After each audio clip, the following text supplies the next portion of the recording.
I can definitely say that, especially being trusted to do all the sterile compounding and stuff, I get a sense of fulfillment that I'm, making these sometimes life-saving drugs for patients, and we have people that come in our infusion center, and I'm not a pharmacist, so I don't make the chemo, but I can make like the pre-meds for them, make sure the chemo patients are comfortable with that, and then other people come in and treat their Crohn's disease, and so these are medications that will eventually change people's lives, so I definitely feel good about that. Knowing that patient care is number one, and I treat others the way I would like to be treated, so I kind of relay that into my job.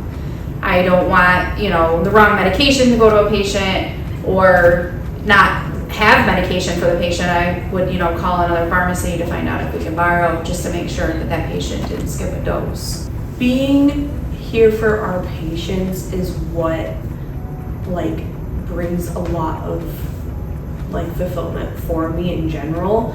Knowing that I'm making this drip or this IV bag for a patient that really needs it upstairs in the ICU or even in the ER that needs it immediately, knowing that I'm helping them in that aspect, that I'm helping. I love that, and that just makes me feel good about what I do for my job. Well, you couldn't do the job by yourself because all hands on deck.